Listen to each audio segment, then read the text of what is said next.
she has encouraged to Trump's very aggressive posture and even his threats of military action against the regime. So. Yes. Opposition leader and the winner of this year's Nobel Peace Prize says that Donald Trump's actions against President Maduro are decisive. Now, Maria Corina Machado is in Oslo collecting her award. Meanwhile, the tensions reach a new pitch. American troops have seized a tanker off the Venezuelan coast. And we can talk to Vera Bergengruen, the national security reporter at the Wall Street Journal. Hi to you, Vera. Hi. Hi. I mean, what are your own thoughts on this, first of all? Maria Corina Machado, clearly an admirable and a brave woman, standing up to a brutal leader of Venezuela in the form of Maduro. Do you also feel, Vera, that the award of the Nobel Prize to Maria Corina Machado was a kind of subtle rebuke to Donald Trump, given his so aggressive approach to foreign policy in Venezuela? I don't think. I mean, Maria Corina Machado dedicated her prize to Donald Trump and has thanked him and has encouraged.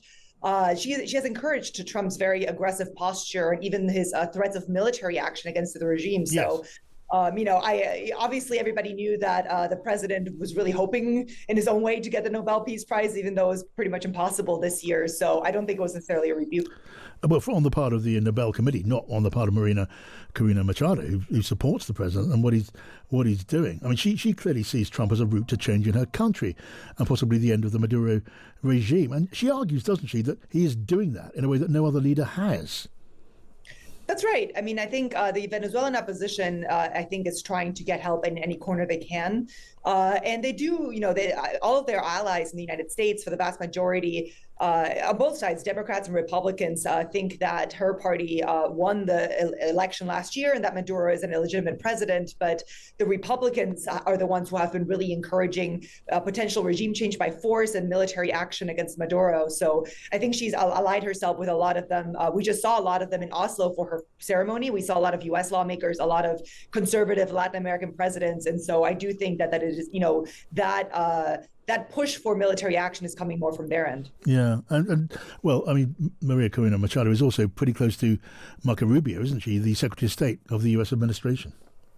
That's right. I mean, Marco Rubio has for a very long time advocated, again, pretty hardline policies when it comes to the Western Hemisphere. And for him, he's the son of Cuban immigrants. For him, Cuba and Venezuela are two sides of the same coin. And if, this regime in Venezuela can be overthrown, this authoritarian regime, he is hoping that the same will happen in Cuba.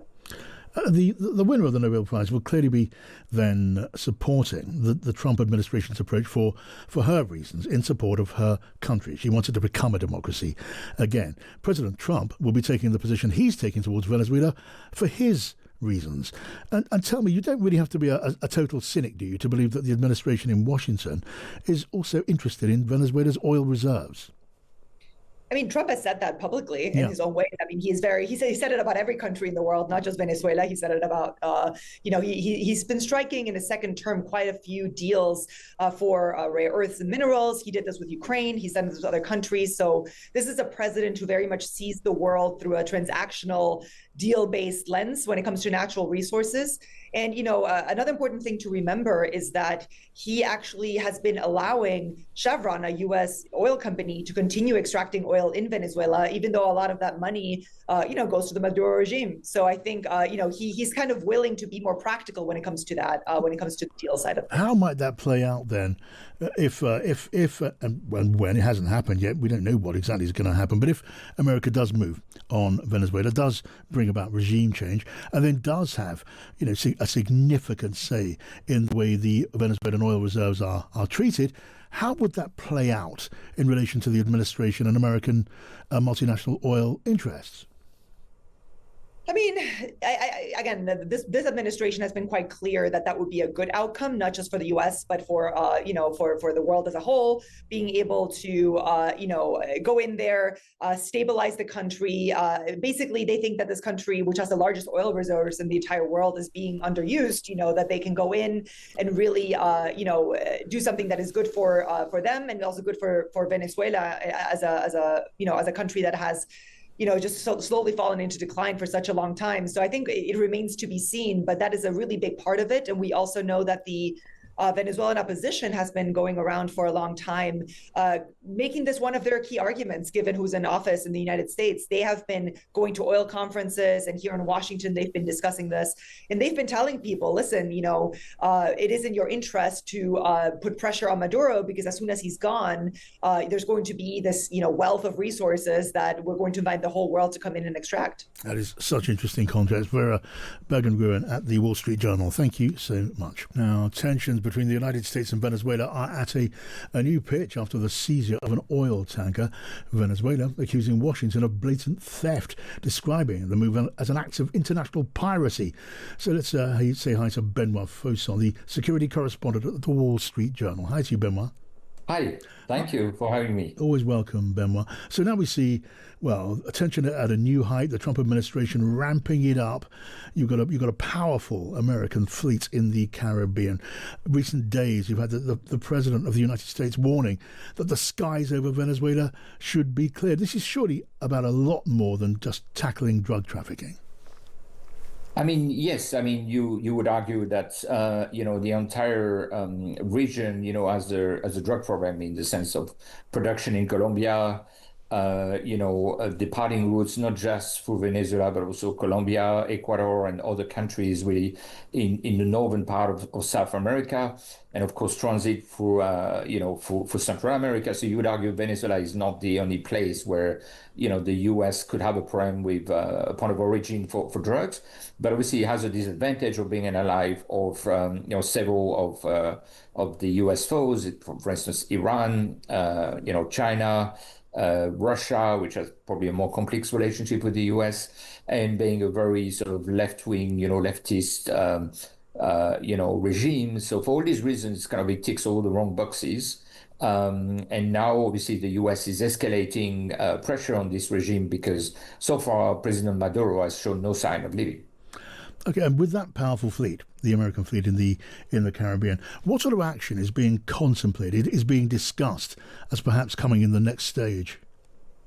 Well, we had a ramp up in a way that because we initially attacks on small vessels that are trafficking drugs, out of Venezuela into the Caribbean on their way to the US.